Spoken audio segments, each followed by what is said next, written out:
Okay, so I'm going to show you how to make an Obsidian Factory. It's as close to fully automated as I've been able to get it. Real kind of I like to think of it like an iPhone finish. I know that sounds crazy, but there's like not much to do. Just pass the obsidian, more obsidian appears. So this was just kind of supposed to be like the floor of your build or whatever, your floor of your house. I'm going to make it like an alcove, so make it cut out 3 blocks like that, put some steps in, preferably something that's non-flammable. I'm using quartz here. Ideally something that's non-flammable, you know, because I'm going to put it into like a little alcove. So start with your steps going in like this. We're going to make the pit for the obsidian to go in. You want a dispenser and an observer block, so just put your dispenser facing sort of in that way and the observer facing that way, so the face is in. That's the face side of the observer block. Just it's a weird texture pack. Then you want a tough block, something hard, because this is going to be underneath your obsidian. You might accidentally bash it every now and again, so you want it something tough. I'm using blocks fine there, you could use anything, so just because it goes with the dispenser. So that's where all your lava buckets are going to be produced from, and that's going to sense first state changes. If you wanted to put your wall in, whatever you want as the back wall, I'm going to use this, you only need it 3 wide actually. I'm going to use white concrete, but whatever you want your walls and ceilings and things to be, put that there. And let's just make the sides of the alcove. It's going to like sit in an alcove like that. I don't need that one. Okay, I'll complete that at the end, so you can see it's starting to take shape. That's the pit there, and there's the alcove. That would obviously be the wall, and you're going to have a ceiling sort of up there somewhere, so you can see how it would fit into a build. Okay, let's just grab a little bit of redstone I'm going to need for this part. Some repeaters and some that and some of that. And okay, oh, also maybe stick piston and some water and some of your sort of ceiling block of choice, if that's going to be the wall and ceiling. So okay, so where your observer's coming out there, start by bringing it out a couple of blocks, 5 blocks across like that, and just bring it across and back on itself, and run it up into like that. That actually has to be a stack of 4. It's 3 torches, and the 4th block is permanently powered. So just get those in, 1, 2, 3, and the 4th block is permanently powered, which with a sticky piston sits on it, and then use your concealer block there, let's just say like that. And then that's going to be where your water goes in. Let's put a dab of water there. Okay, and then you just, you know, you might want to conceal that somehow. Obviously you can, there's lots of ways you could do this part, as long as you get a little jet of water coming out. It doesn't matter if it's long or short. I use this like a sliver of water, because that's, I don't know, to me that's the most efficient way of doing it, but it doesn't matter if it's a longer pulse, whatever. Okay, so that's kind of concealed and the water's in there ready to go. Get that wide up, just put 1 tick on that, and bring that across into, let's start there, sorry. So a couple of dabs of redstone coming out of the observer block into repeaters on 2 ticks, going into a 1 tick. There you go. Then we want to put a pulse extender on there, so just a slight extension. This is just a minor extension, so I'll probably take it to a 6, maybe a 7 tick, something like that, but it works. That's the correct length for a sliver of water. And I want to make the sort of extended pulse, so that's the dispenser there, block of redstone, repeater just to separate from there, so keep it on 1 tick, so all it's doing is separating from that. That would run into some wire, into a comparator going that way, comparator that way, that comparator runs into a block, and then just join them together like that. You want a repeater there on 2 ticks to create the appropriate length of delay and stop it kind of bleeding back into that part of the section, and that's the redstone complete for that bit, really. Quite easy. That's the water and the dispenser lined up with the triggers. Now I just need to keep this dispenser full, so the first thing to do really is put the filter, like the filtration unit in. So again, just get some standard redstone components that we're probably going to need for that. Comparators, that, yeah, okay, and just grab a chest as well. Okay, so there's your dispenser. So start by running a hopper underneath it to draw out straight down, and I'm actually going to just put, just try and line it up like that. I think it would be like that, right? There we go, yes.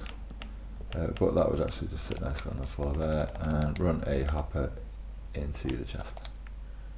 So So you can see then going to filter for empty buckets, so just grab a load of empty buckets.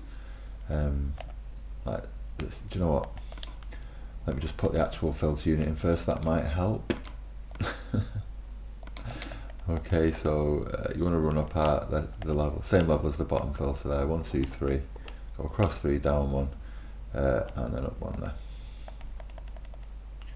Okay, so that has a redstone torch on it there, that bottom layer of filter is there. I mean, actually found myself wanting to do that.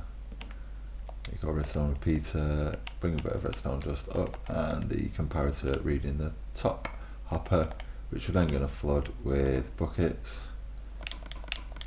See if we can do it like that. Oh yeah, that'll go to 7, equalise at 7, perfect. Stores one in there, and then the rest now, everything, all your empties are going to just store in that chest. So brilliant. And then let's keep the dispenser loaded now. So again, really just need those, and some of those. So point into the dispenser from that side, and then just make a dropper chain, sorry, a hopper chain like that, and just somewhere around the back, wherever's going to be convenient for your builds, you know. Just put a bit of fake floor in here. That is not high enough up. You have to be crouching, you know, to lay on the chest. So there you go. But it doesn't matter where you put them that much. Okay, so you know, this is how you load the dispenser now. Just get loads of lava buckets. This is why it's not a fully automated process, because in survival you would have to do this. So you know, you would make like a lava waterfall, so you've got a permanent source of lava, just go into a little pool, and then you can just fill empty buckets permanently, just keep refilling your empty buckets of lava, get your lava bucket and throw them in there. So you're going to make a lot of lava buckets for it, but you can recycle. You do actually recycle, not the empties. You definitely don't want the empties in that. So luckily we'd started filling that, but so I don't make that mistake because I'm talking. But yeah, you do recycle the empty lava buckets. So there you go, loads in there. You can see what's going on, right? To fill it up, the more you fill this up, you can stack chests, you know, stack loads of chests on top of each other, get loads and loads of lava in there, because each lava bucket represents one block of obsidian that can be created. And this is basically this. The machine's done, just loading it up now. Give it one final once over, so you can see what's going on, right? You're going to get 3 events happening. The obsidian's taken, the lava appears, and then the water hits the lava. That's 3 pulses, which we've turned into one kind of 6-tick pulse to generate a sliver of water. Put the water in there, right? Yep. Check. And then 1 long pulse. This is a really long pulse. That's actually where the safety goes for creative mode. If you're in survival mode, you don't need it, because there's no way you're bashing through a full block of obsidian with your diamond pickaxe before this pulse is finished. But in creative, you can bash it in one bash.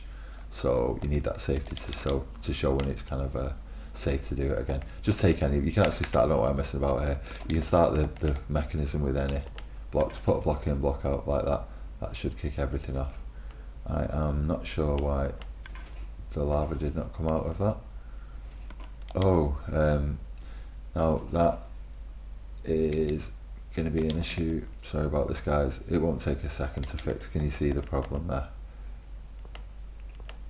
There you go. Okay, so that'll just take from behind it. It's not a problem. Just grab those buckets and there you go. I'll watch this back as a video and be like, oh no, how did you not see that was not lined up? So there you go. That should now. Let's just make sure that is fully stocked. Okay. So then let's set that false start there. So to start the process, put one in like that, and that'll just start the process. That first one's long for some reason. I don't know why, but there's your obsidian in there. And as soon as the safety goes off, it's now safe to bash away. That's what I mean. By the time the obsidian's in there, in survival mode, there's no way you're bashing through that block before that switches off. So you don't even need this in a survival build. Just don't even worry about the safety. That's just for creative mode. And there you go, obsidian's there, and it'll just keep coming back. A sliver of water, fresh obsidian. Great source, really useful resource. I did that before the power was ready, so because it was still pulsing, the little 1 tick that is created when the obsidian's gone, this is already, you know, storing the pulse up, so that just gets absorbed into it. It has no effect, but you haven't broken it. Just start the process again like that. Put one in, take it out. That's how you kickstart it. Any block, don't matter. And then wait for it, and you can take the next one, no problem. you've just got to be a little bit patient because it's in creative mode and it's designed for survival. So you get the picture, right? There you go. And all your empty buckets, you're going to be recycled here. So obviously you can put those into maybe an item elevator, have that coming back up here. You could have the loading, like a loading chest here, the empties chest there, something like that, with a lava waterfall in the room maybe. But you have to be careful with lava waterfalls. I had one in a cellar in a house and the living room kept catching on fire because the lava started, like the waterfall bit started near the ceiling of the cellar. And it was only about 3 blocks clearance or something to the living room upstairs, and the living room kept setting on fire. And in this house it was like this room was always setting on fire, and I'm like, why is the room setting on fire? It was ages before I figured out that it was the lava waterfall in the cellar, that the heat from that was just kind of seeping through and setting the house on fire. I thought it was a cursed build, honestly I did. I thought it was like a cursed house. It kept setting on fire like Damien or something, you know. So there you go, Obsidian Factory, done. Very useful, really good survival resource.